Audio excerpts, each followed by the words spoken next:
سچا منصب اور سچی عزت چاہتے ہیں تو یہی ہے کہ کچھ بھی ہو جائے نا اپنے اندر عاجزی لے کر آئے، اپنے اندر سادگی لے کر آئے، کوئی بناوٹ نہیں، کوئی تصنع نہیں، کوئی ایسا معاملہ نہیں کہ جیسے بندہ پہلے تھا بعد میں بھی بندہ ویسے ہی بن جائے، نہ کوئی تبدیلی ہے۔ کس بات کی تبدیلی ہے؟ پہلے بندہ تنہا اپنا جواب دے تھا، توجہ رکھنا جملے پر، پہلے بندہ تنہا اپنا جواب دے تھا، جب کسی منصب پر آیا ہے نا تو اب تنہا اپنا جواب دے نہیں بلکہ اپنی رعایا کا بھی جواب دے۔ مثال کے طور پر ایک دکان خریدی، اس دکان پر صرف میں ہی کام کر رہا ہوں، وہ دکان میری ہے، تو اس کے اچھے برے کا سوال صرف مجھ سے ہی ہوگا اور میں اپنا ہی جواب دوں گا، میرے علاوہ مجھ سے کسی اور کے لیے سوال نہیں ہوگا۔ لیکن ہاں اگر میں اپنے ملازم رکھ لیتا ہوں تو مجھے منصب مل گیا نا سیٹ ہونے کا، مجھے منصب مل گیا آقا ہونے کا، مجھے منصب مل گیا ایک ایسے مرتبے کا۔ جب مجھے منصب مل گیا تو پھر کیا ہوگا کہ اگر میں اپنے ماتحت لوگوں کے ساتھ انصاف نہیں کروں گا نا پھر مجھ سے سوال ہوگا۔ اسی لیے بندہ پہلے جتنا عاجزی والا تھا اس سے بڑھ کر عاجزی والا بن جائے۔ حضرات محترم صدیق اکبر رضی اللہ تعالیٰ عنہ کی دو خصوصیات تو آپ نے دیکھ لی ہیں، تیسری خصوصیت کہ آپ کو امت کے ساتھ کتنی خیر خواہی فرماتے تھے۔ اللہ اکبر۔ حضرت فاروق اعظم رضی اللہ تعالیٰ عنہ ارشاد فرماتے ہیں کہ حضرت ابوبکر صدیق رضی اللہ تعالیٰ عنہ کی عظمت اور شان ایسی ہے کہ آپ ہر باری میں ہر نیکی کے اندر ہم سے آگے بڑھ جاتے ہیں، ہر باری میں۔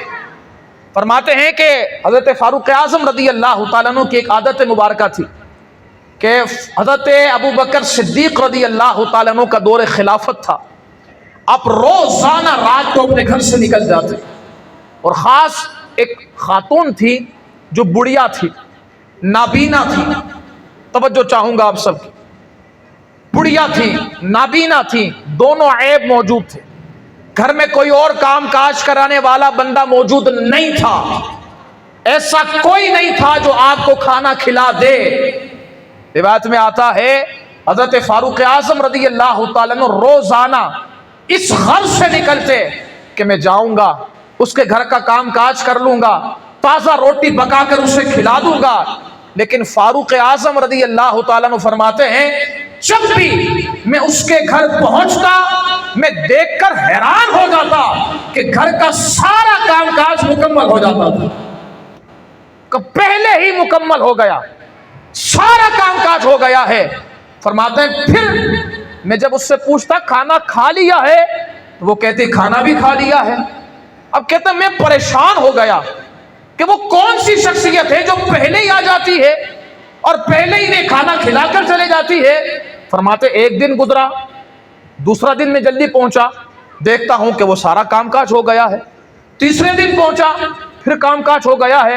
فرماتے ہیں اس طرح روزانہ میں جاتا رہتا لیکن مجھے دیکھ کر یہ حیرت ہوتی کہ ہر دفعہ کام ہو جاتا تھا۔ فرماتے ہیں ایک رات ایسا ہوا کہ میں اپنے گھر سے بہت جلدی نکل گیا اور صرف یہ دیکھتا رہا کہ اس منزل کی طرف کون جاتا ہے، وہ کون ہے جو اس منزل کی طرف جاتا ہے۔ کہتے ہیں فرماتے ہیں کہ میں نے ایک شخص کو دیکھا کہ چادر اوڑی ہوئی تھی، منہ ڈھکا ہوا تھا، وہ اس طرف جا رہا تھا، اس بڑھیا کے گھر کی طرف۔ حضرت فاروق اعظم رضی اللہ تعالیٰ عنہ فرماتے ہیں میں بھی اس کے پیچھے پیچھے چل دیا، وہ گھر میں پہنچا، میں اس کو دیکھ رہا تھا کہ وہ گھر میں سارا کام کاج کر رہا تھا، میں اس کو دیکھ رہا تھا کہ کام کاج کرنے کے بعد روٹی تازہ پکا رہا تھا۔ اور کہتے ہیں معاملہ یہ تھا کہ اس بڑھیا کی دانت نہیں تھے، اور میں نے یہ دیکھا کہ اس شخص نے پہلے روٹی اپنے منہ میں ڈالی، اس کو نرم کیا، پھر اس بڑھیا کو کھلایا۔ کہتے ہیں میں بڑا حیران ہو گیا کہ کون خوش قسمت ہے، یہ عظیم بندہ کون ہے۔ فرماتے ہیں کہ جب میں اس کے قریب گیا اور اس نے چہرے سے چادر کو ہٹایا تو وہ کوئی اور نہیں، فرماتے ہیں وہ امیر المؤمنین خلیفہ بلا فصل حضرت ابوبکر صدیق رضی اللہ تعالیٰ عنہ کی ذات ہے۔